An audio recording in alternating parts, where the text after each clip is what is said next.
All right, this is Hyve Minds, I think episode 5, and we're just talking about the new Avengers movie, Avengers Infinity War. Hi, I'm Colin. Yeah, that's Colin. I'm Patrick. And, boy, oh boy, what a film. What a film. What an experience. Don't ever bring your children to theaters, please. God, please. Please. We'll get to that. Though it's not even much of a story, because I think everybody's had that experience of loud child in the movie theater. Anyway, this is going to be full spoilers for the whole thing. You've probably seen the movie already, though. But I think the only thing we're going to say before spoilers happen is just, I liked the movie. I'd recommend seeing it. I also like the movie, and I recommend it. The only caveat, and it's not even really a caveat, you need to go and see the other Marvel movies before you could jump into this one and really enjoy it. To some extent, I think. I think if you were coming in cold, this isn't like... If you hadn't seen a single Marvel movie before this, you'd probably be pretty confused. But if you've seen, if you haven't seen Ant-Man, you'll be fine. You do not need to see all of them, but you had to at least have seen the other Avenger movies, I think. At least the first one. The first really what you need is someone to tell you which ones are important. Yeah. You need someone who's seen all of them to just tell you, stay away from Iron Man 2. Yeah, watch Iron Man 1, Captain America, and, whatever. Blah, Guardians blah, blah. of the Galaxy, etc. But yeah, so other than that, great movie. I like it a lot. Top 5 Marvel movies, probably. Top 5. Everything has been a top 5 Marvel movie lately. Recently, they kind of all have been. There haven't been any major flops in a while, at least for me. Yeah, I mean, I agree. I really enjoyed Black Panther. I really enjoyed. I still haven't seen all of Thor Ragnarok, which is you didn't see all of it? It's a sin, but I really... How did you only see part of it? I was playing Magic at a comic store, and they were playing it. Oh, that's how you saw it? You didn't even see the theater? The middle of it. Wow. It looked good. It was good. I liked Thor Ragnarok a lot. Though, Thor, that one ended up being one of the most hotly contested debates among one of my friend groups of, is this one good? Is it bad? Because I thought it was fucking fantastic, and half of my friends thought it was utter shit. They really hated it, but that's not what we're here to talk about today. I guess not. Today we're here to talk about Infinity War Part 1. Yeah, it's not technically called Part 1 anymore, though it was originally announced as Part 1, so it has to be. It's Part 1. Yeah. This movie ends on this movie needs to be followed up by Part 2. It's the first part of the story. I don't care what they call it. Since we already said spoilers, fucking half the cast dies in this movie. And it is, I'll give the movie this, 0 to 100 real quick. It's pretty brutal. It's surprisingly brutal, that ending, and some of the death scenes before. I mean, the movie starting at the beginning, the movie begins with... killing off a fan favorite. Killing Loki. Yeah. And Thanos, my favorite thing about that scene is that Thanos specifically says, no resurrections this time. He's he basically stops just short of turning to the audience and saying, we're playing for keeps this time, motherfuckers. This is real. Loki dead, and anyone who I kill, they gonna stay dead. Yeah. Though, that said, probably not true. Yeah. There's at least a couple characters that will be back. 100%. They have contracts that say they're going to be back. They're going to be in more movies. But, I think there are... Everyone has been saying for a while that Infinity Wars and these two movies are going to be the way that, the old Marvel actors are going to be handing off the baton to the new ones. Yeah. And that's definitely the vibe that I'm getting. That makes sense, but also it's kind of I heard that and the first thing I thought was, who's gonna replace them? Who are the new Marvel characters to take up take over the franchise from now on? It's Captain Marvel, Ant-Man, Doctor Strange. I guess so. Are we counting him as new? Who's the old then? Is it just the original 6? Yeah, the original 6. The people who have built. You kind of know who has built the Marvel franchise just by looking at it.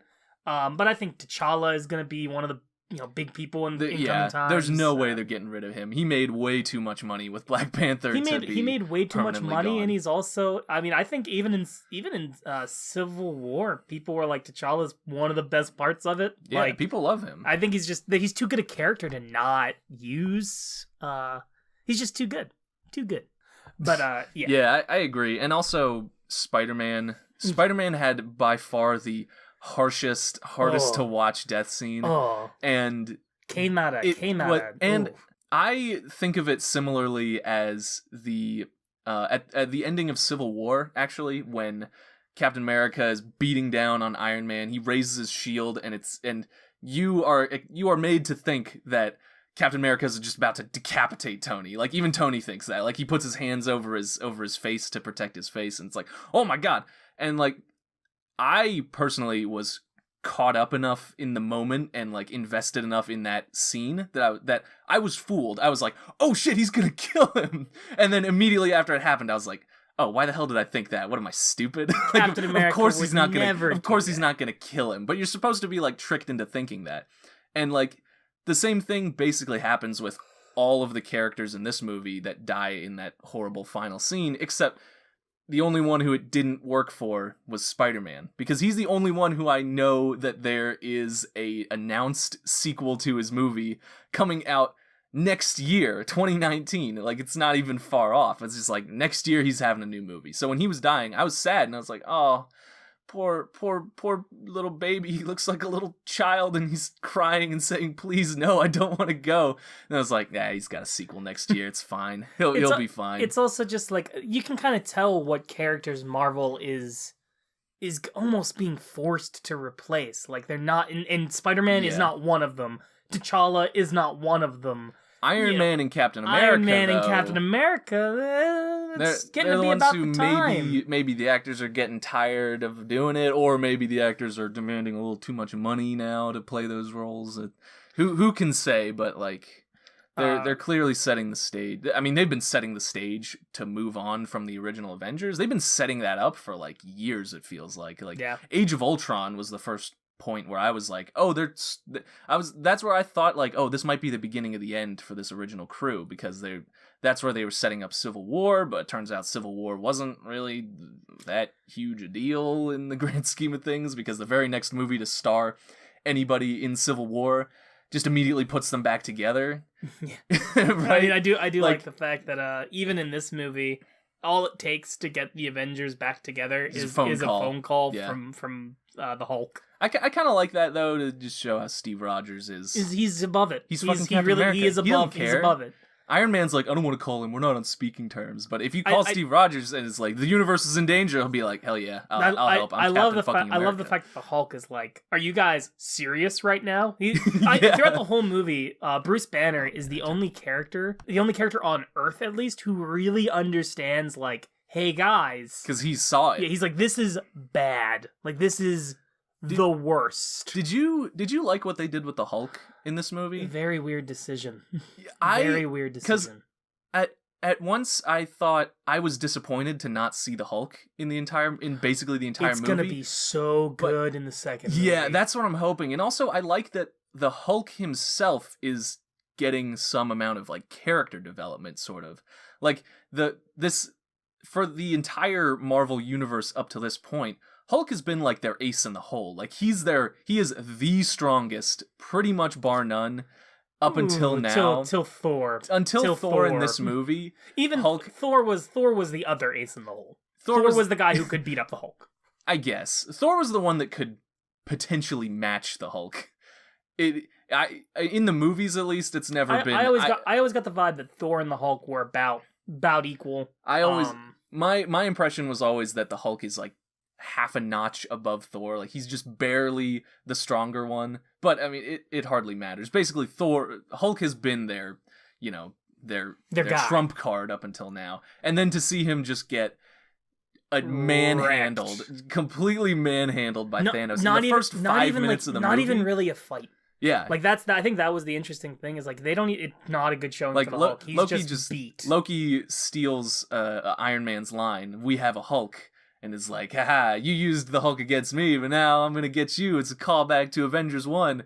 And then the Hulk just gets beaten down. It's like, oh, immediately. Shit, this is a bigger deal than we thought, maybe. Like, the stakes have effectively been raised. And I was really impressed with how effectively they raised the stakes in that first scene. Even throughout the whole film, it is building the entire time. There's not a moment in the film where things do not feel like they're building. Like this is a long movie. It's like 2.5 hours about, yeah. But it does not feel that way. The whole time, it always feels like every scene, even when it is like kind of a random cut to other people, it always feels like something is happening, something important. Yeah, I never got any sort of feeling like, if anything, one of my biggest gripes with Avengers 1 is that, well, pretty much my only gripe, because Avengers 1 is amazing pretty much, but most of the movie, it's like there's an action scene in the beginning, and then just kind of they just talk for most of the middle of the movie, and then the last 45 minutes to an hour is just one giant action scene with no time to stop, no time to take a breather. And this one, while I think the action does kind of drag at times, where it's like, holy shit, this is how long has this scene been going? I feel like it was paced a lot better, only because there were so many different stories to jump back and forth between, that it was never like, we've been on this action scene for half an hour now. It's like, there's a 10-minute action scene here, they cut to Thor, making his axe or whatever, and they cut to something else, and it felt a lot better paced because of that, because it was never just one long ass fight scene. There was always multiple things going on. Yeah, and they weren't all the same thing. Like, it wasn't all, they weren't even all thematically or tonally the same. Like, some of the scenes would be some of them weren't even like they weren't even the same goal, sort of. But I agree. I think that really helped the film. It felt well paced. I didn't feel that it really dragged at all. Even for the fight scenes, they were interesting enough for me to like. I can't think of a single fight scene where I was like, "Come on, let's get on with it." Which in Avengers 1, there was definitely sometimes where I was like, "Come on!" I mean, it's cool, and I think in theaters I was like, "Yes!" Yeah. But like looking back, it's a fantastic film. But I agree with you. That's probably its weakest point, is that it just turns into one long action scene at the end. Yeah, and I think that's part of why Age of Ultron is kind of not worse. So good, is because it has does that, but even worse. Even worse. Yeah. But that's for Infinity Wars. It's not, everything feels, I don't know if it feels tight, but you don't notice. Yeah. That the time is just going by. Yeah, at least I didn't. Yeah. I've talked to some of my other friends, Sam and Theo, probably listening. I don't think they have Marvel fatigue far worse than you and I, though not as bad as my other friend. I think I've only talked to them on Facebook, but they seem to like the movie. But their biggest issue, from what I could tell, was Thanos' motivation. Oh, I thought Thanos' motivation was, we were talking, it doesn't make any sense. Yeah. But it is a fine motivation, because you don't think about that while you're watching the film. Right. It's kind of like the Christopher Nolan school of filmmaking, where things feel really good and they seem really fine on the surface level and emotionally and while you're watching the movie, but under the slightest bit of scrutiny, you can just start poking all kinds of holes in it. It's like, with Thanos, I thought Thanos' motivation for him thinking that he's the good guy because he's doing this to save the universe, because if he doesn't do it, the overpopulation universe can't deal with it. Yeah, will cause the whole universe to die. Like, I think that's a fine enough motivation. Until you give him something that literally lets him change everything to the way he wants. He has literally infinite power. And it's like, we were saying, well, imagine if he got the gauntlet and was like, all right, it's time to do it. I can snap my fingers and wipe out half of all life, and that'll solve overpopulation. Because there's not enough resources in space. And then like Gamora would just look up at him, like, hold on, why don't you just create an infinitely large universe with infinite resources for all the people? And then he blinks. He just looks out into the distance. Looks out into the distance, blinks once, like he never thought of that. like I imagine that killing all life in the universe, half life in the universe, was just like, it was just the first thing he thought of. He was like, how can we solve overpopulation? I got it. Murder half of everyone. And he's so strong and scary that nobody wanted to be like, hold 1 second, Thanos, have you thought about maybe doing something else other than that? It's one of those things where, like, in even when you're talking like movies where this is the villain's goal, because this kind of idea It pops up in movies all the time. I'm pretty sure there's like James Bond movies where they do that. It's the driving force of the second half of Gurren Lagann even. Like this shows up in anime all over the place. But like in those things, the big difference, the key difference is the bad guy doesn't have the ability to do literally anything he wants. Yeah. They're always bound by something. And Thanos, I mean, to be fair, the Marvel Cinematic Universe always tones down the power levels of pretty much everything. Yeah. So like presumably, even though in the comics the Infinity Gauntlet is basically like you can do anything, maybe the idea is here it's just you can do a lot of stuff, but maybe there's some kind of limits, though that kind of goes against the name Infinity Gauntlet. It also kind of goes against everything we see.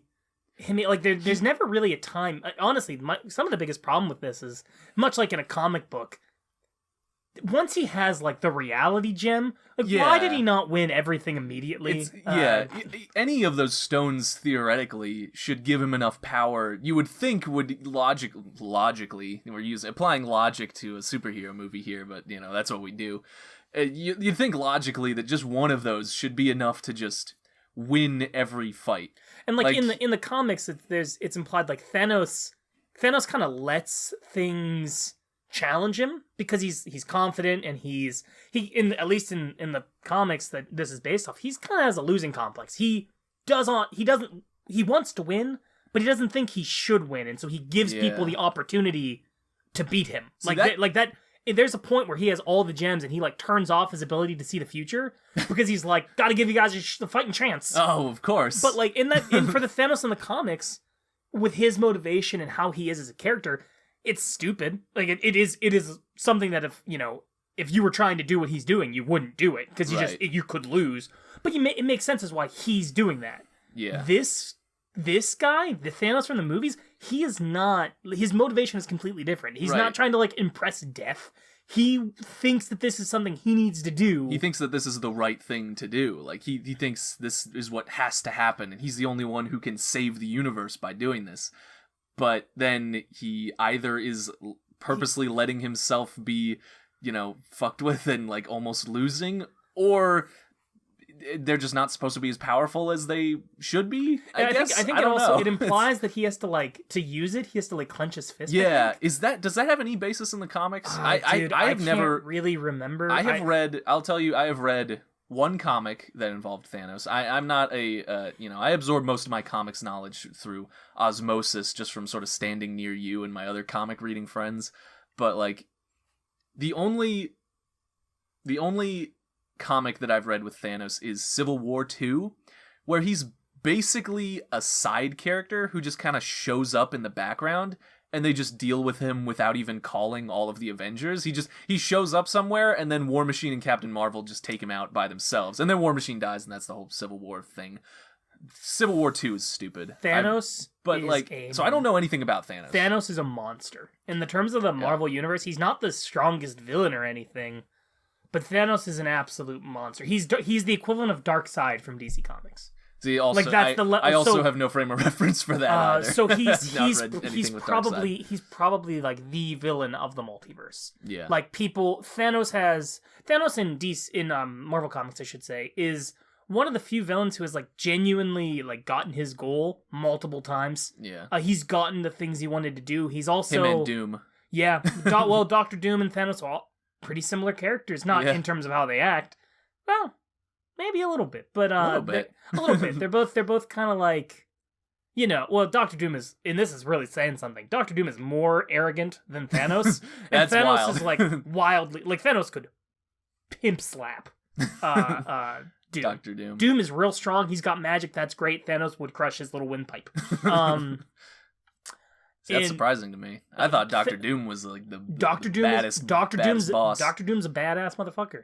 But Thanos is as smart as him and has ridiculous powers. Like Thanos is just ridiculous. He really is. Yeah. There's a reason why he's the villain of the Marvel movies. So do you think with this movie then they must have just powered him down somehow? I mean, we don't know if I don't know if in the comics he has to close his fist to use the powers. They introduce that here, and honestly, that's kind of an interesting way to depower him and also to give him a weakness. Like, he can't use his powers unless he closes his fist. But then, like, He's stronger than the Hulk. What are you gonna do to make him not close his fist? Put a cape on it? He has to have. I mean, he has to have his gauntlet. I know that. Like it's if you get the gauntlet off of him, he loses it. So how strong is he without the gauntlet? He's real strong. Like Hulk strong Thanos even without the gauntlet? Yeah, Thanos could fight with the Hulk without the gauntlet. That's pretty good. Thanos is real strong. In a super enraged Hulk might be able to beat him, but Thanos is really the big thing. Is Thanos is also really smart. Yeah, like Thanos is like Reed Richards smart, where he's like, I'm gonna put this thing in motion and predict all the moving parts and know what you're gonna do and whatever. Like that's why Thanos is so crazy, and he's from the his people are like all superhumans, and he is the superhuman of them. They're all scared of him because he's... So his planet is also not dead in the comics. Because that's one of the key things about him here is that he is presumably the only one of his race left, but also like... Well, no, because they might be changing who... Thanos at the very least has family.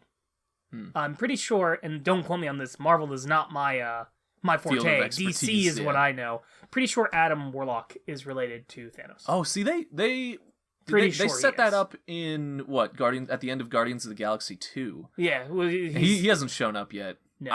Adam Warlock is another one that I have heard the name of and know absolutely nothing. Well, about. This is his story. This is his story. Infinity War is the story that Infinity leads to Adam Warlock? No, it's the story where Adam Warlock he's the reason why they win.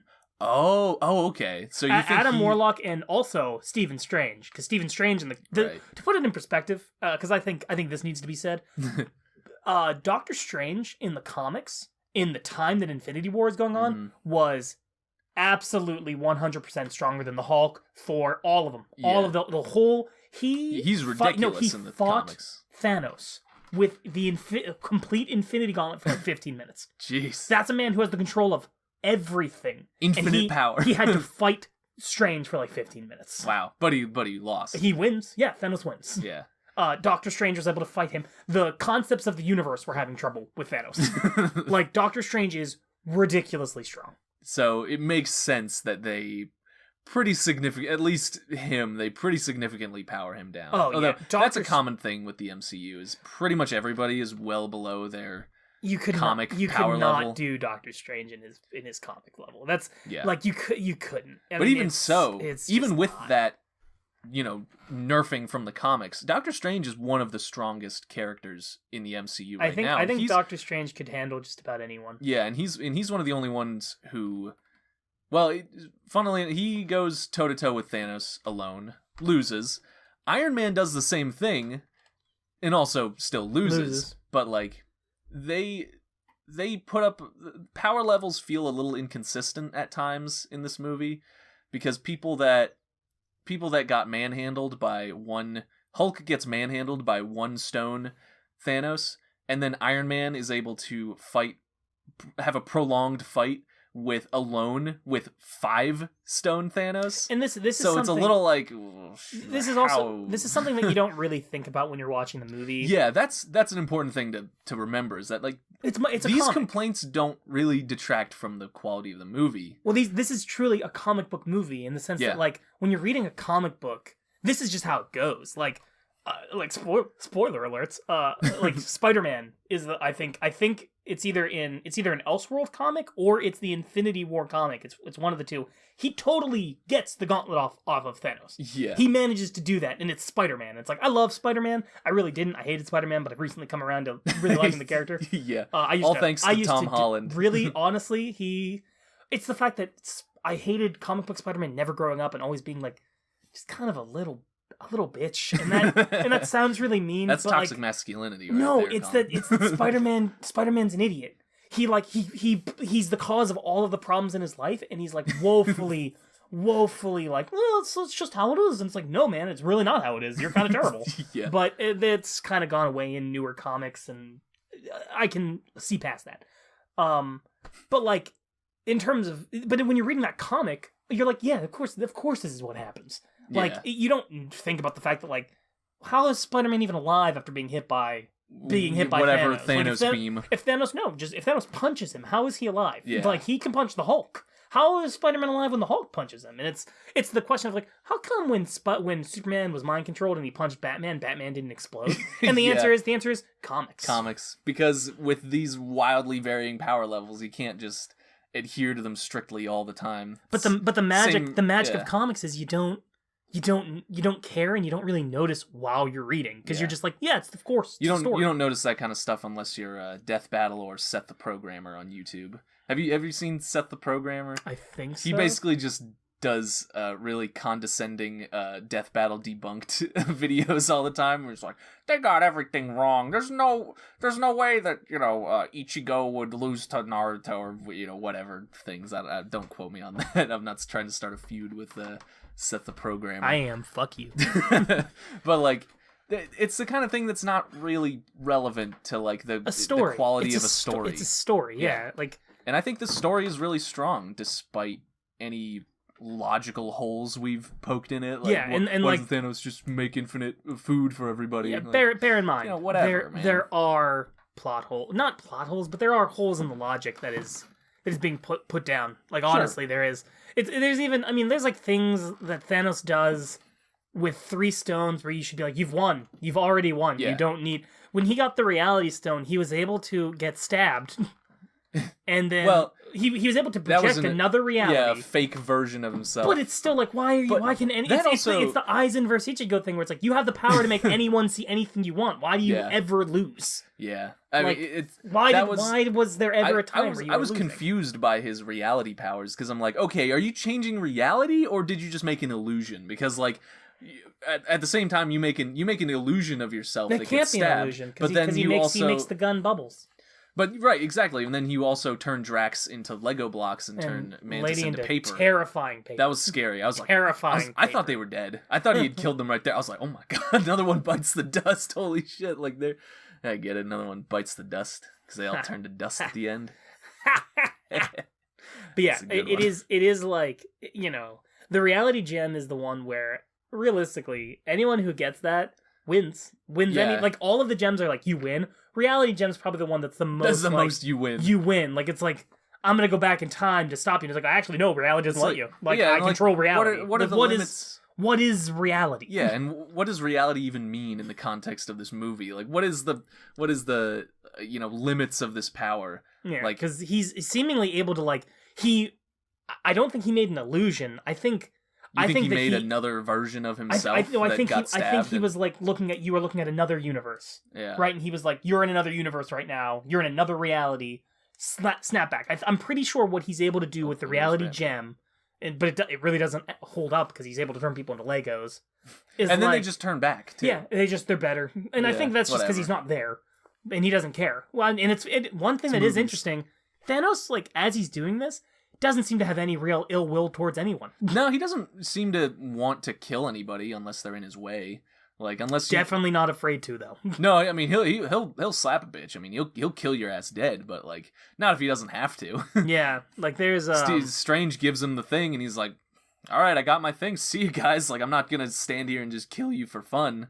He's got bigger fish to fry. Got things to do. Fingers to snap." It is interesting. They have like, there's a moment where he's fighting with Captain America at the very end, and like there's a weird, like, Captain America's like trying to push back the hand, holding on his gauntlet, and Thanos like kind of like watches it for a second. I kind of liked that. Like, it's like he was like, yeah, okay. Yeah, like I like that because it shows Thanos kind of respecting the will. He respects the will of the heroes. Yeah, he doesn't say it, but he doesn't need to come out and say it. Like, it would be a much less impactful scene. It would be a much less cool scene. He was like, I respect you, Captain America. You are strong-willed, and I respect that. So I will let you live. It's like you get all of that across in a look. Yeah. He just looks, and that's credit to fucking Thanos' performance. Yeah. Thanos, honestly, I mean, looks pretty great. Yeah, we purple nutsack. Bringing it up is that, I mean, Thanos kind of steals the show, honestly. Oh, yeah. Whether or not you want to poke holes in his logic or his powers, him as a character, he totally stole the show for almost this entire movie. Like, he owns every scene that he's in. Like, and part of that is because there's so many Avengers that they all kind of lose focus. You don't get to focus on any of them. The only character that the movie focuses on solely is Thanos himself. It's honestly one of my biggest, not complaints about it, because it's something that just had to happen, but like, there's certain Avengers who if you're going into this and you're like, I really love T'Challa, or I really love Captain America, bear in mind, they're really not. Like, I mean, they don't do much. I said this before, I was hoping for Captain America to have a bigger role, because Cap is one of my favorite characters in this, especially after Civil War and stuff. But I understand why you can't just make Cap the centerpiece of the good guys again in this movie, because Civil War, it was technically a Captain America movie, but let's not kid ourselves, it was basically Avengers 3. Like, yeah, and seriously, it was. And let's not kid ourselves, Captain America is the good guy of that film. Character, yeah, Captain America is 100% the good guy and the main character of that movie. You can even disagree with his philosophy if you want. I think you're wrong. But you could disagree with it, and you could be like, Tony Stark has the right idea. Tony Stark is still not the good guy. Yeah. Like, Captain America is the guy who is good. It's very clear that Captain America is the protagonist of that movie, which is why he says like 5 things in this movie. Yeah. Like, but admittedly, anytime he shows up, especially the first time he showed up, you're like, yeah. It's cool. His team does significantly better than Iron Man's team basically throughout the whole film. Pretty much. Well, to be fair, they're dealing different things. Dealing with different things, yeah. But it's still like it's still pretty. It's true. When Captain America shows up, it just seems like stuff gets kind of done. Yeah. Though to be fair to them, they were to be fair to Iron Man, Strange, and Spider-Man, they had to fight in the beginning. They had to fight probably the strongest of Thanos's children, Squidward, Psychic Squidward. So, it's not really fair to compare them. No, but it does. I mean, still thematically, it feels like Captain America just gets stuff done when he shows up. Yeah.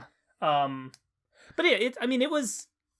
That's kind of the biggest issue, I think, is like if you're coming into this because you really love the heroes, which if you're into the Marvel movies, you had to love something in them, and it wasn't the villains. It definitely was not the previous villains, because all the good ones are dead. So are all the bad ones, though. So yeah.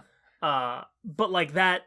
You're not going to get anyone who's really focused on. Yeah, if you were here for the heroes, nobody really gets any sort of focus. Like Vision, maybe. Strange is given some time. Strange and Iron Man are given some nice back and forth. But the people who get the short straw are really Captain America's whole crew. They don't really have much to say. They don't have character. I mean, people, character development. Vision gets some Vision stuff. is probably one of the ones who gets the most focus, because he has a stone. He is a stone. He is a stone. So it makes sense that he gets a lot more investment into his character, because he's the one who has to sacrifice himself, and also Scarlet Witch has a lot of intense emotional moments. She's the one who has to do the She's the one that's got to do it. That was an intense scene as well. That was an intense scene, but I knew it was going to happen. The minute he was like, I have the time gem, time to go get the other one. You're like, I know what's going to happen. You see it break in slow motion, and you're like, okay, when are they going to turn it back? And it is nice that, again, it gives Thanos a lot of character moments. Like, hey, I get you. That hurt, and I respect that you did it. And Scarlet Witch is like, you don't understand, and it's like, Thanos does. The audience is like, Thanos does understand, dude. Yeah. He just killed his daughter, like. And that was the nice character change that Thanos like cares about his people. What did you think of that scene where he's getting the Soul Stone and he throws Gamora off the cliff? Did you have any significant feelings about that scene? I mean, I was curious. I knew what was going to happen. Right. I mean, when Gamora's like, haha, you lose because you don't care. And then he turns and he's crying. she's like, haha, yeah. And then the Red Skull. That was the weirdest confusing. Cameo of all of them. How did he die? He was thrown in the Tesseract, and then it dissolved him. Okay. Well, okay. But then why were you here leading people to the Soul Stone? Who knows? Who knows? Because they wanted a spooky-looking guy. Yeah, and I was like, okay, but like you really like the Red Skull is. That is definitely not comic Red Skull. Let's just put it that way. Yeah. But he didn't. Thanos he's like, hey, no, it's you, girl, and Thanos is like, it's you, girl. It's you, girl. I'm sorry. I like the fact that Thanos isn't like the comic Thanos where he'd be like, yeah, good, let's do it. Murder. I love it. Thanos cares. He genuinely cares about Gamora, and like, I don't know that jives with things that happen in earlier films where he was like, "Hey, Nebula, go murder her," Yeah. because she turned against me, and then, like, there was never a sign that he was like even like he cared. So that was kind of weird. Like, I don't know how much of this matches up with the Thanos that we saw in other films. Yeah, but well, that's the thing is we don't really see Thanos in the we only hear about him. Yeah. So maybe he did care. Maybe he was convinced that Gamora wouldn't die, or he was like, she betrayed me, she has to die, but I still love her. But it did feel kind of weird. Yeah, it felt kind of weird. I liked it. I thought it was a great scene and a great thing for the character, but it didn't feel right. Okay. Yeah, see, because the only other person I've talked to at length about this movie, she also said that scene, she just didn't buy it. She was like, Thanos, you're a crazy murderer guy. I don't buy that you actually care about Gamora. Like, she was unconvinced, basically. And I was 100% convinced, just from the pretty much just on the strength of the performance of Thanos, is like I was 100% convinced that this was a huge weight on his soul and a hard thing for him to do as a character, and I liked the character moment for that, and I liked the motivation and all that, but so I didn't think there was anything wrong with that scene. That was the only one that like she had a significant issue with, it seemed like. What I would say, the way I would say it is, in a movie that's all about the things that built it up before it, that scene feels out of nowhere. Yeah, like it didn't have any build up in the previous movies, and basically everything else has some type of build up. It pretty much they spent a decent amount of time actually building that up in the film, in this movie, but it almost felt a little bit too late. Well, because you're like. You can. I mean, I liked the scene. I think it was a good scene.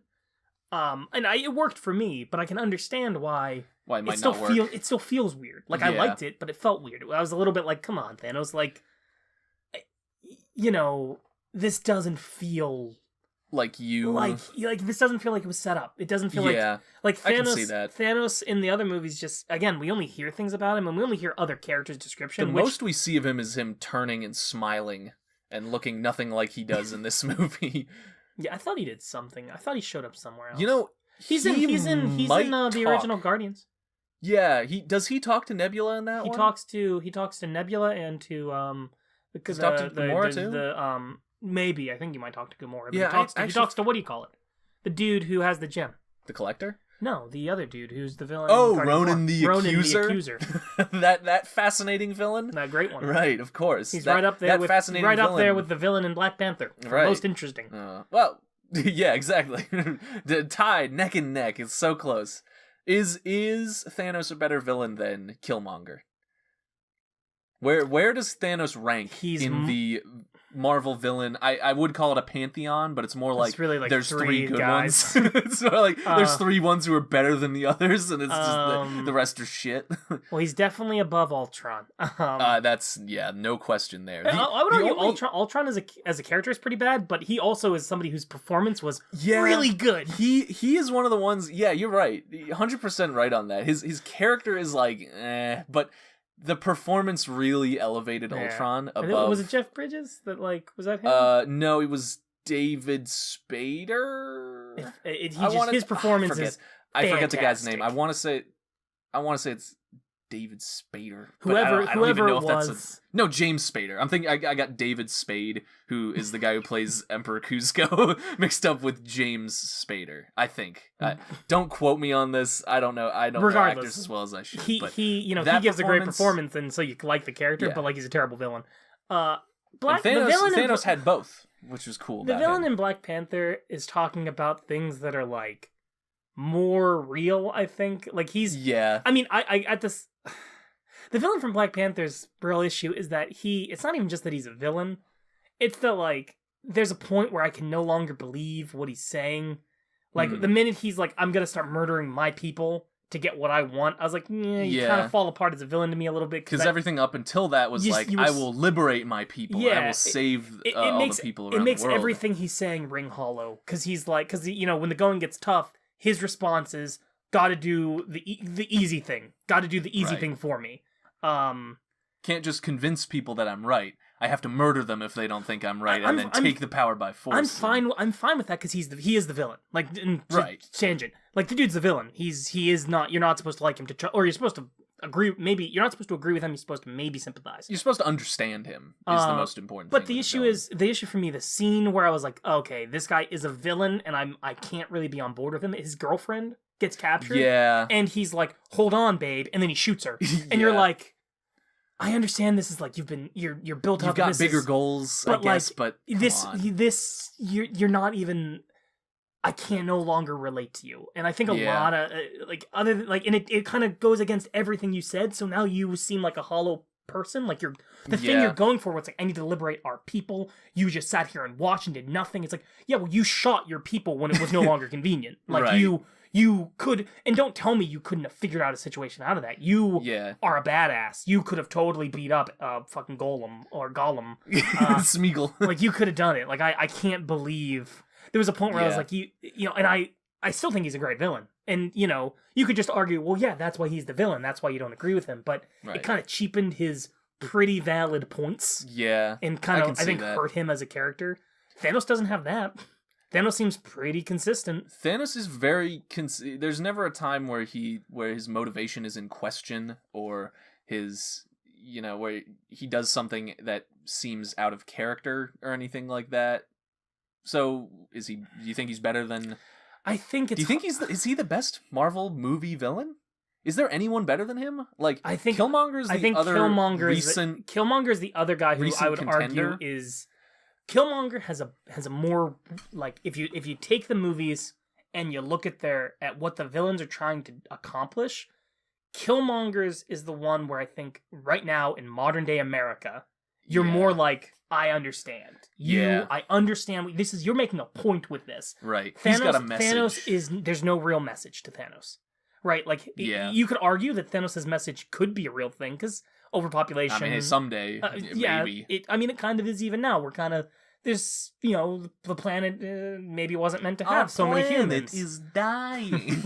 But I think Killmonger's message is way more relatable to way more people. Yeah. That said, I think Thanos is the better villain.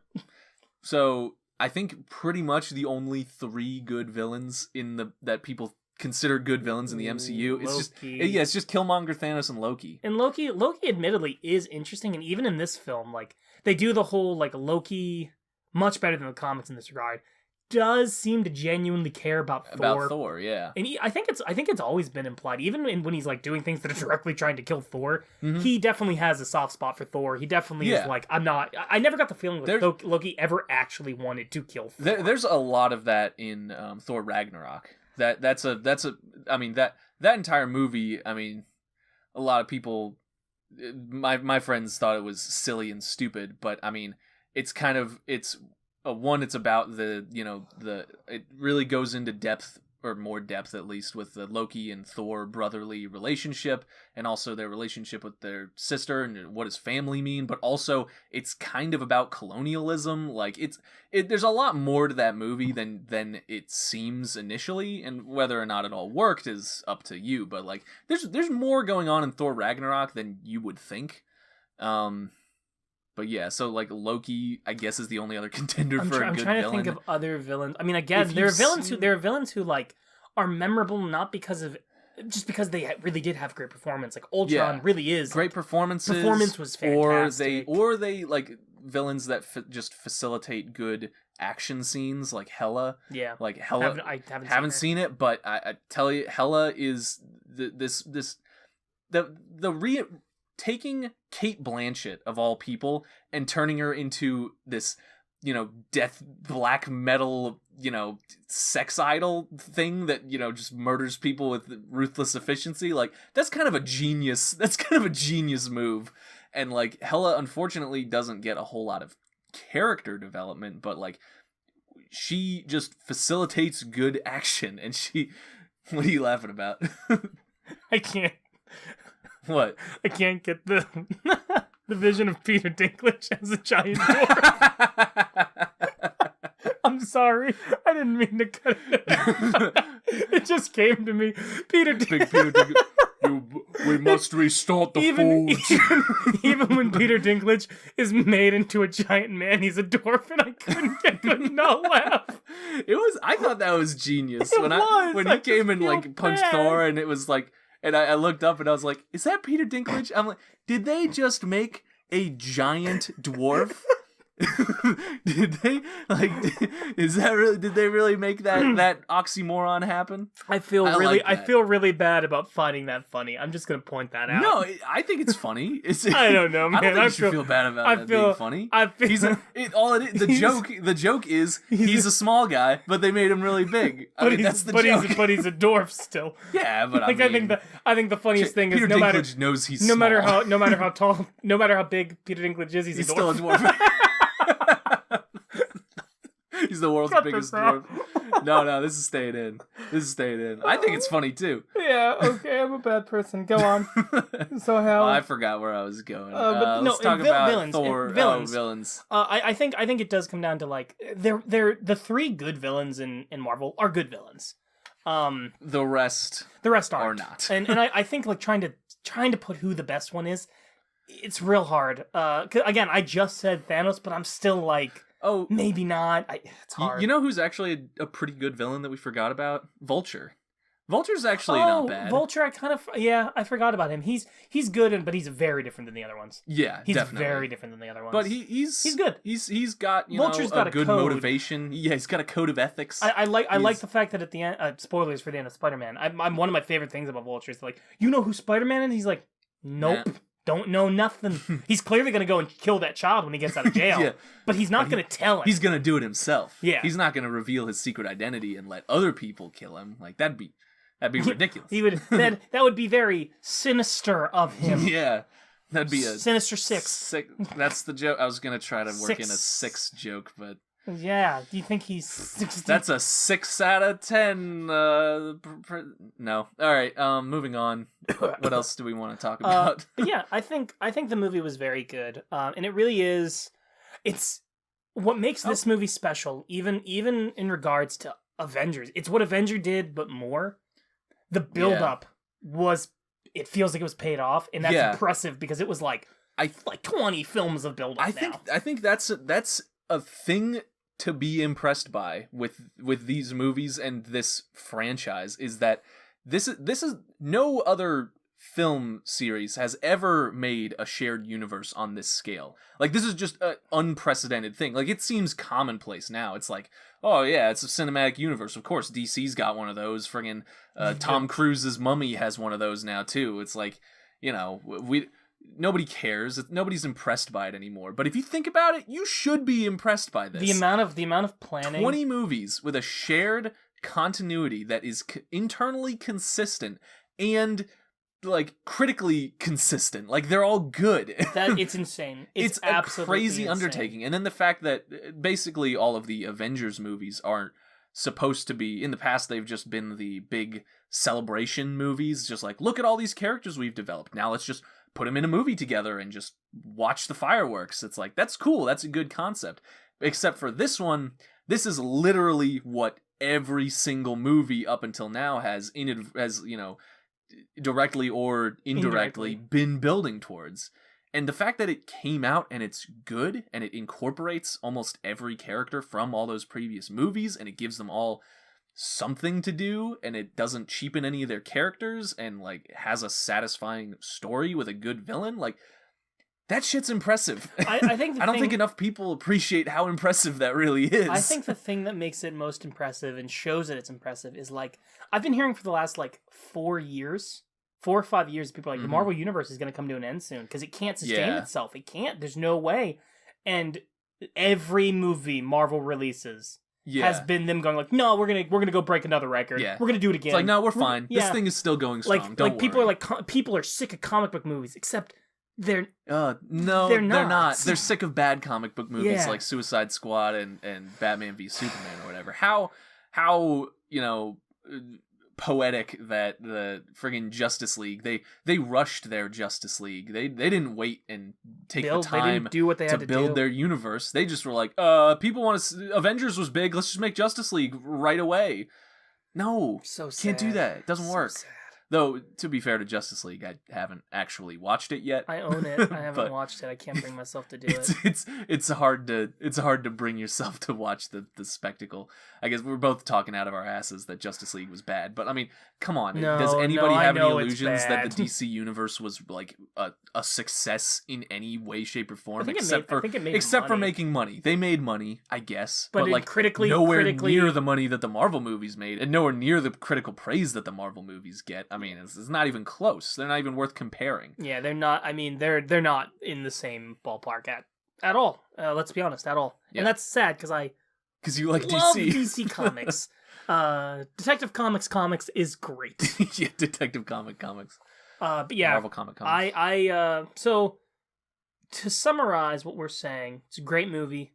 Go and see it. It's really it builds off a lot of what has come before, and I don't know that it sets the ground for much. It's hard to say because it's like because it's not clear how much is going to be just reversed, just straight up basically retconned in the next movie, and how much is just they're gonna move on from this. Like we don't really know. I mean, because Ant-Man and the Wasp presumably is the next movie. Presumably that has to take place before Infinity War. Yeah. I mean, because honestly, after a movie on this scale, it is interesting that the only two heroes who they specifically call out as not being in the film is Hawkeye and Ant-Man. Ant-Man. Yeah. Oh, I imagine that's just. Honestly, I don't know why they made that decision, because it's not like let's be honest. When you have this many characters, they weren't like, we can't get them. Yeah, like we can't get them. My assumption is that Ant-Man is going to take place before Infinity War. I can only assume that it has to. One, because it's a romantic comedy, and also because how do you make another superhero? There cannot be a superhero movie after this in the timeline that doesn't directly address what happened in this movie, which is why Captain Marvel, I think, is said to take place in like the 80s or 90s or something. Yeah. It's before all of this. Ant-Man almost certainly has to take place before all of this. The next movie that is going to directly address it is just next year's Avengers sequel, the direct sequel to this movie. So, I mean, that's probably the reason that Ant-Man wasn't in it, is because if Ant-Man was in it, it would be Ant-Man in his current character state that is after the movie that's hasn't come out yet. So that would be weird because some big thing might change in Ant-Man 2. And then you see Ant-Man after that, but you see him before the movie happens. And Hawkeye will be in that movie as well. And Hawkeye will be there. Maybe a little young Hawkeye will be in Captain Marvel. He'll be played by a small child. Speaking of Captain Marvel, the stinger at the end of this movie is just not nearly. Listen, I like Captain Marvel. I really do. I think she's fine. I really dig Captain Marvel. Everybody does. He's cool. He was the first character. People really like him. He hasn't really come back because people really liked him. As a stinger, though, considering what just happened, I was like, oh, what are you gonna do? Yeah. What are you gonna do? That's Captain why Marvel? I assume it's teasing that the next movie is going to be Captain Marvel's origin story before all of this, and then presumably once she's been set up in her own movie, then Avengers sequel will happen. She'll show up and probably I guess she'll just honestly she'll do, she'll help whoever Stephen Strange told about his plan. Marvel, that's all she'll do. Marvel, the character before Captain Marvel, was a direct foe of Thanos. He was like, that was his thing, is he fought Thanos. So maybe they're just gonna roll that into it. Could be. Maybe there's a lot of places that this could go from here. I'm just saying, after the events that happened, there probably I don't think there should have been a stinger at the end of this film. The funny thing about the stinger when we saw it was that that was the only death that people in the audience seemed to have a significant reaction to. Nick Fury dissolving. The entire crowd, probably because it was a stinger, so everybody wasn't in we gotta be quiet mode. Everybody was just kind of like, people were like, oh no, no, not Nick Fury. So they were furious about it? They were pretty Nick Furious about it. But yeah, it's other than, like, honestly, my thought process, like, I like Captain Marvel, but like after that movie, there shouldn't have been a stinger. It should have just been like a just cut to black. Credits. Everybody's dead. Thanos grins. And as the sun rises. Yeah, that's what he said. Because watch the sun rest and watch the sunrise on a grateful universe. Yeah, Thanos. The universe is real grateful. They're real happy that you just wiped out half of them. Speaking of happiness, you know what makes me happy? Is it when people don't chocolate-covered peanuts? Yes. I love chocolate-covered peanuts, and I must find them. They don't sell them anymore. Conspiracy theory. They're slowly phasing out peanuts. The Illuminati. Yeah, Thanos. Alex Jones, get on it. But what makes me happy is when somebody doesn't bring their 3-year-old child to a movie. Okay, guys, listen. All right, this is your monologue. Listen, I wholeheartedly believe that if you buy a ticket to a movie, you are entitled to a couple things. You know what? And this is controversial. You want to whisper to your friends? I don't care. You can do that. Yeah, as long as we do that all the time. As long as you keep it within like a certain range, you're not being too loud, I can deal with that. You're going to talk to your friends about hype things. That's going to happen. But when you decide, I'm going to bring my 3-year-old child to a movie, even a superhero movie, even when they love superheroes, you're being an asshole to everyone around you. This child, God bless his heart.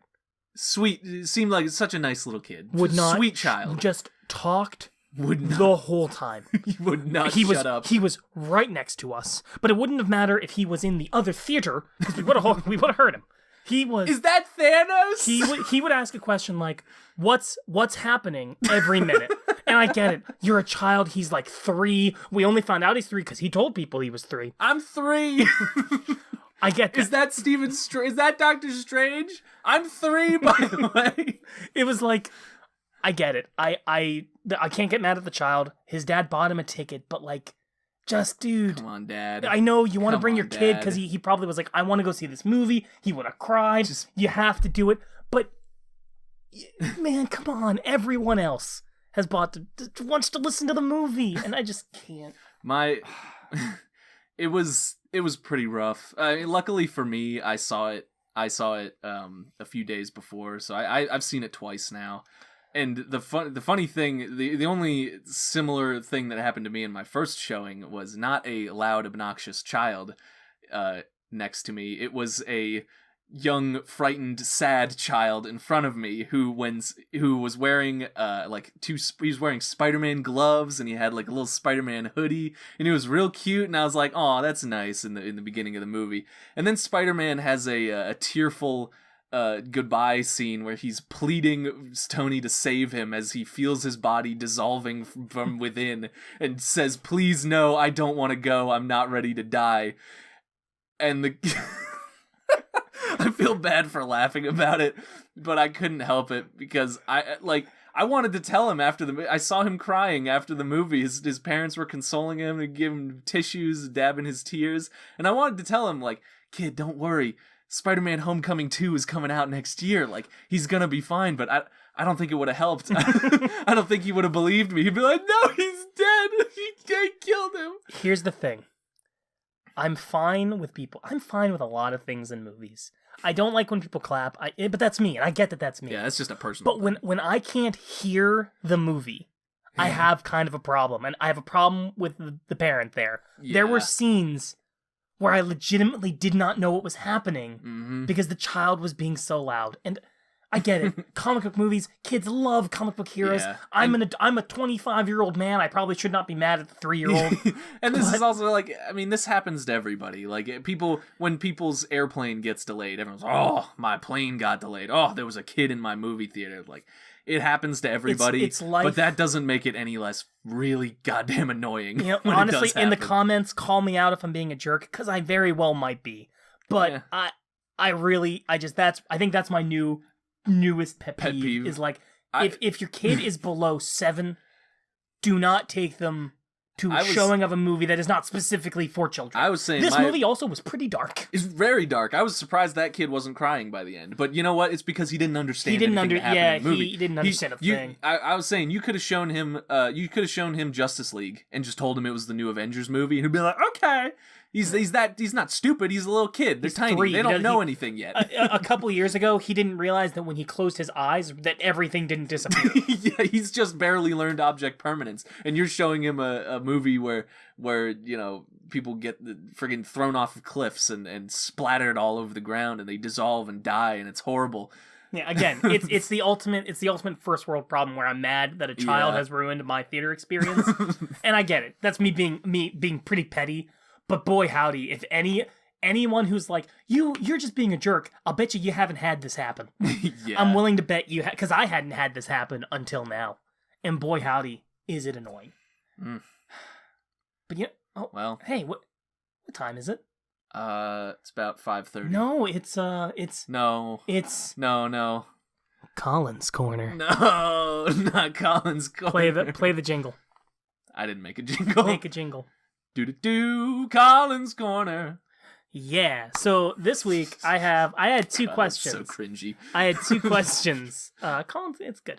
I had two questions. I'm talking about my intro was cringy. Yeah, you're cringing. Well, you're myself. cringy. You're cringy, but that's fine. Wait, I had two questions prepared. Now, Patrick knows both of them because I pre-screened them. I don't want to get too crazy up in here. Yeah. I don't want any surprises in my podcast. Thank you. Which one should I go with?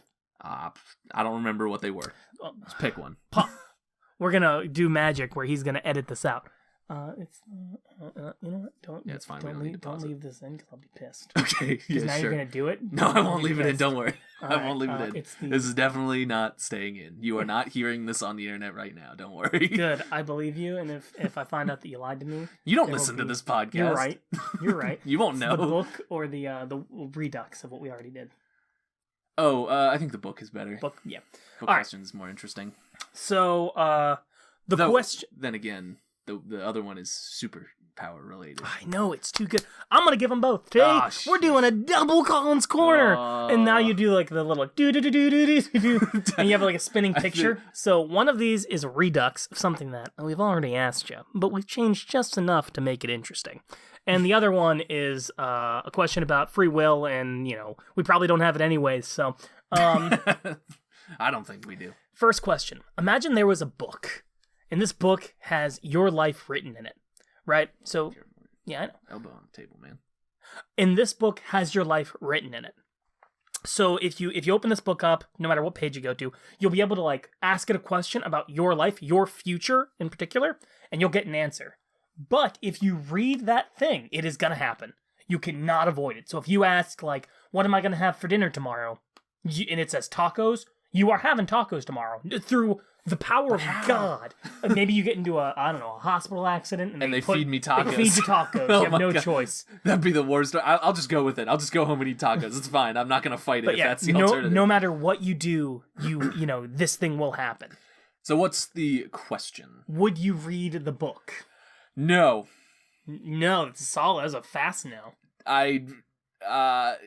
Because this is a long discussion, many hours in the making, but that knowing what will happen in your future essentially disproves free will, robs you of your free will, and then from then on I would only be able to think, do I really want to do this, or am I just being, am I just predestined to do whatever thing? If once I know that there is a book that unequivocally knows what I am going to do, then my whole life outlook is called into question, because suddenly I don't know if I'm making my own decisions anymore. Then my question to you is, if somebody came to you and they were like, this book contains all of that, doesn't that already kind of make you go but free will doesn't exist because that book exists? Yes, but maybe I could just be like, nah, I don't believe you. Okay, so if somebody, and this is a more of a question of could you stop yourself? If somebody's like, okay, and then they just gave it to you and walked away, honestly, could you not look in it? Honestly, if somebody gave me a book and was like, this has your future in it, I don't want to, but my curiosity would probably get the better of me, and I would look at it and I would ask it, is Sonic Unleashed 2 ever going to come out? And it would tell me no. And then I would cry. I would cry because my dreams have been crushed. So it's been 10 years, Colin. 10 years, the best 3D Sonic game ever made. They've never made a sequel. Why? Have you seen the 3D Why? Sonic games? Oh, he's gone. I just want Sonic Unleashed 2. So you in the comments, tell me if you would look in the book, because honestly, I think my answer is no. Next video, Sonic Unleashed analysis, why it's better than you think. Yeah, I get a lot of views. Everyone So, wants to know. I don't think I'd look in the book. Even if somebody gave it to me, I'd pretty quickly just be like, I don't want to look in this. For much the same reason as you do. Yeah, you don't know if you're you anymore. It's Yeah. like, am I in control of my own thoughts and decisions anymore? You don't know. Yeah, it's just it's something where I don't Scary. think I think sometimes pulling back you want to know everything, and I kind of want to know everything, but pulling back that particular curtain is It's too much. you can't put it back. You yeah, can't put exactly. that curtain back. That curtain doesn't get drawn. It doesn't go back. Yeah, and second one, and this is really just a remix of one we've done. So our before. answers are both no. For that My one? answer is definitely no, and I want to hear your answers in the comments. I'm honestly kind of genuinely curious about this one because it's a lot of my questions are and this is shocking, kind of stupid. This one has some. Yeah, I know. Don't put yourself down like that. This one has some real juice behind it. I think. Yeah. Second question Some philosophy to discuss there for sure. is a redux of one we've done before. So imagine somebody came up to you, God himself, right, or herself, or itself, comes up to you and is like, I am going to make you a deal. You get to, he makes a chart and you can see your friendships on it. Oh, you can see it? You don't have to guess? You don't know guesswork. Oh, No okay. guesswork. All right. You I can think last see- time you had to guess. Yeah. This time, no guesswork involved because it's, got to make it easy for the stupid people in the comments. You don't say that to them. Look, There are dozens of them. Oh, no. Sorry, guys. I'm just having a bad day. So imagine that, God makes a really nice flow chart. It looks really nice, pristine. Like he probably spent at least an hour on it. R/data is beautiful. Yeah. And it has all of your friendships, right, lined up on a board. And it tells you, like, how good of friends you are with somebody. Yeah. One, wouldn't that be some shit? Like, if That'd be crazy. if you saw our thing and it's like, we're really good friends from your end, but on mine, like, not so much. Oh, man, that would destroy me. But it wouldn't be that. It would be the other way around. But imagine now God's like, hey, I'm going to offer you a deal. You can pick any one friendship, only one. Oh, we can only get one? Only one. Ooh. And I'm going to give you a superpower based on that, like, based on you getting rid of that friendship. And the more important that person is to you, the better friends, the more awesome your superpower is. It will just, you don't get to choose your superpower because that's a little too much. But it's something good. Something good, and it's something you would like and would be useful to you. So I would have flash power. So if I sold you or any of my other really good friends, I would get flash powers. You get something really good. I would become Sonic. You would get something really good. And if I sold, some random dude that I, met in high school and haven't talked to in 7 years, you might get the power to, like, heat up a burrito from like 30 feet away. That's not bad, man. Qdoba's burritos, I order them online, and every time I go pick them up, they're cold as shit. Only the kinds you get it, like, you have to microwave. No, you can't. I can't just heat up any burrito? For a random guy in high school, no. All right. Can I sell you and get the power to heat up any burrito? Maybe. I don't know. All right. That's see pretty ya. good. Sorry, Colin. This is the end of the line for us. I'm heating up those burritos real good. But if you sell this friendship, you completely and utterly lose any ability to come in contact with that person. Like the universe will also conspire to never let you become friends again? Yes. Oh, It's that's completely rough. cut off. And more importantly, What if I sold my roommate? the universe would conspire so that you guys will not be able to ever be friends again. Nothing you do can make it happen. You turn into a jerk and you bang my girlfriend or something? I think it'd be more like we probably just would have never moved in together. Oh. It'd be like kind of that retroactive kind of deal. Yeah, it's changing retroactive the universe. changing. Oh, man. But you'll remember. Like, you'll remember that you sold your friend. You'll remember all the good I times. do? You'll remember all the good times, but you'll never be able to have it. Well, so really all I'm doing is erasing your memory of me. And your ability to ever interact with that person. But I keep the memories. I keep the good times. And you keep the guilt that you sold it for powers. Well, we don't have to worry about for the that. ability to make a burrito. My power is to not feel guilt. I don't feel guilty about selling my friends. What a power! What a great superpower. Would you do it? Well, so the real question is would you do it? How high up would you go? That's the real question. Would you do it? And if you did, what level of friendship are you willing to give up for a superpower? They get thrown into because I like tier systems, like 1 through 5, where 1 is like tier 5, tier 4. Yeah, tier 5 is like, oh yeah, I'm friends. We're friends, and like that's the important thing. Like you're still friends with this person. Like you have to like. It's them. not just like somebody. Yeah, you it's met not an randomly. acquaintance, but like tier 1 is like I would take a bullet for this person. Well, I don't have any of those. Well, you're a coward. I'm a coward. That's not a knock on our friendship. That's just me being a little bitch. That's the only reason there. So tier 5 is like people I like, basically. Yeah. So think of like not your good friends in college, but somebody that, you know, if they called you and like, hey, let's go hang out, you'd be like, they were in town, you'd be like, yeah, okay. Oh man, so we're already setting the bar pretty high, even with tier 5. Yeah. And tier 1 being there's the people that you think like absolute best friends. I'll be real. I think there's some people who in tier 5 I wouldn't lose sleep over. There's a lot of people I haven't talked to in years. If they did contact me, I would be like, yeah, sure, let's hang out. I probably wouldn't be like, oh, yeah, this person's back in town. Oh, I can't wait to go see them. If they're tier 5, I assume they're not that level, but they're like the level. It's like, oh yeah, cool. You would like inconvenience yourself to probably hang out with them. All right, yeah, sure. I would totally. I could at least give up tier 3. Really? Yeah. I think tier 5. I could. I'll get rid of one from tier 5. I could definitely do tier 3. Man. At least. Well, maybe. How would you describe a tier 3 friendship? Tier 3 is somebody who I would go through like significant trouble to help. Wow. There are some people who I really enjoy. I like being around, but honestly, I'm probably not going to see them much anyways, given my recent change. And I think if I had superpowers, I could make the world a better place. Net positive. I think it's a net positive, and honestly, I think a few of my friends would be like, "Yeah, do that." See, my issue like is if you told me like, Colin, I need to trade our friendship to be Superman, but I will be super. Like I'll go and I'll help people and I'll do the right thing. You would tell me to do it. I'd be like, I'd be sad. But I'd be like, I understand why you're doing it. Because you're doing so much better. That's very noble of you, Colin. You got to. I wouldn't. I'm like, Patrick, I need to sell our friendship to... Jesus! You're like, no!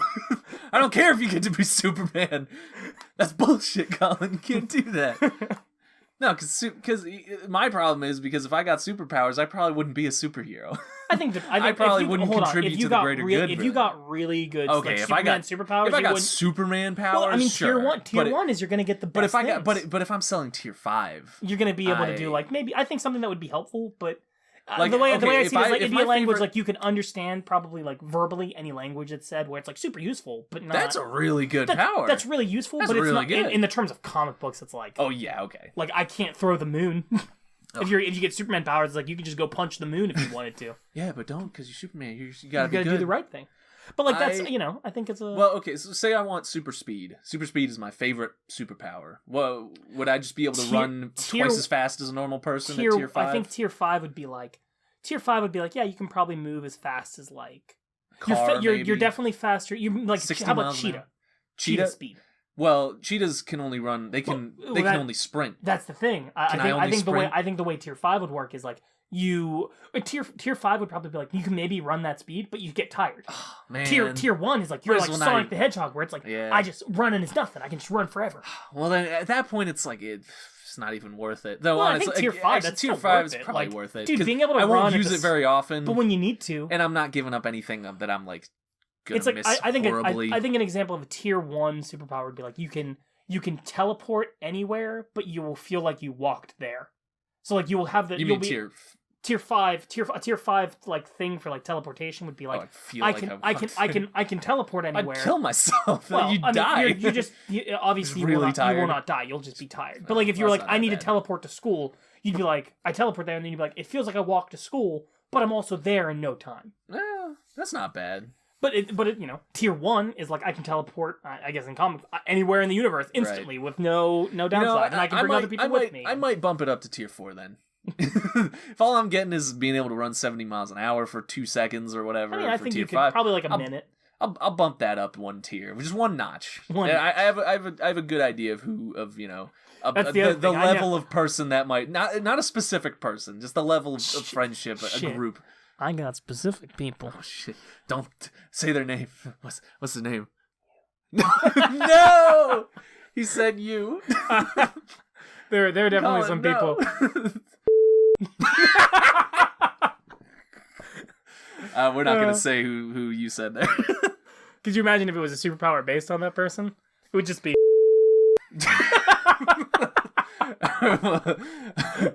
We really can't explain that one. Cut this out. We'll keep it. It'll just be a mystery. All my friends will be wondering if it's them. But yeah, so I think that's I'm honestly genuinely curious to see if anyone would do that. Last time, those are both pretty good questions. I like those. Last time we talked about money, and I think money's cool, but like superpowers are so much cooler than money. Yeah, true that. So I think people would be more inclined to want superpowers than money. I know I would. I'd much rather have even a kind of shitty superpower than money. Because they basically, most superpowers go hand in hand with getting money. You'll probably be able to make money. I mean, like if your whatever power, superpower like imagine you have. if your power is like I can understand any language, you're gonna make bank. So much money. So much. Like there's no way you're not. So yeah. One last thing before we wrap up. I know we usually end on Colin's corner. Did you have a favorite scene from Infinity War? Because I have one moment that is immediately stood out to me. Like, I love that. Like, that is my favorite bit. That's my favorite thing that happened in the movie. My favorite thing, I really liked, honestly, I really liked Thor's arrival on the battlefield. That's the one. That's the one. Super good. That's my choice as well. It just felt really good. He's specifically when he jumps in the air and does his giant thunder smash. Yeah. Like, all I was thinking, easily favorite scene. All I remember people saying is like, yeah, I think the Hulk is stronger than Thor, and I was like, well, now, it had the feel of it perfectly brings up like, no man, Thor. I mean, the fact that it's what's perfect about it is everyone's losing.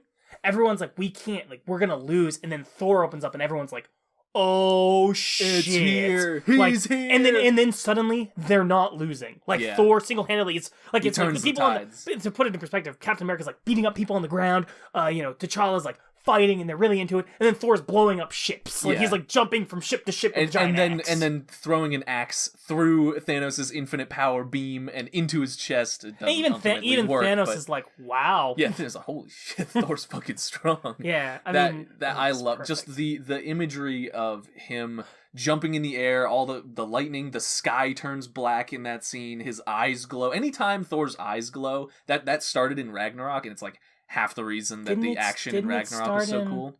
No, because his eyes never glowed before that. Oh. It looks so cool. The lightning all over the place. Like that one is that scene is a purely aesthetic thing. I'm not like story invested in that. It's just like purely the look of Thor jumping in the air, lightning all around him, and just a big slam. It's like that's kind of what I'm here for with these movies. I think seeing all these cool fantasy comic book action things blown up to big movie budget proportions, looking as good as I've always imagined they could look. Like, that's what these movies are all about to me, honestly. Is like seeing the stuff that I'm interested in and seeing it look as good as it should. You know? And that one in particular, like Thor. Honestly, Thor does a lot in the film, but he's not really with. And the characters he's with, Rocket and Groot, don't. I mean, they bounce well off of him, but it doesn't feel like Thor really has all that much to do. Weirdly, despite the fact that he is doing things. Yeah, Thor spends pretty much the entire length of the movie just getting a new weapon so that he can be Thor again and knock the shit out of Thanos, and then he does, and it's awesome. It's magnificent to watch. Yeah, it was definitely my favorite scene. Yeah. That's funny that we both agreed on that. I like that. You'd get a lot of superpower, man. I'm just saying, if you traded it, a pretty good superpower. That'd be pretty sweet. I'd never have any. There'd be no reason to use a sweet thunder smash power like that. When would I ever need that? When would I ever need that? Generate endless energy, dude. Oh, okay, I could do that. That'd be cool. You could like power, the world. Oh, sounds like a pain. I want to just teleport to work. I want to teleport to the convenience store and get a chocolate bar and not have to walk there. That's all I want my superpower to be able to do. Make life more convenient for me. Truly, Patrick is a hero. I'm a hero. I think that about wraps up this edition of Hyve Minds. Good call. I'm your host, Colin Jones. You're not the host. And thanks for being on the podcast. Thank you. We're Pat, both the hosts. This is my channel. This is my show. My YouTube channel. Speaking of which, I might be making a thing, maybe. And it has nothing to do with any of this. So none of you who like it like it. If and when Colin's own YouTube channel eventually gets off the ground, I'll link it here. Thanks, bud. Until then, buzz off. See ya.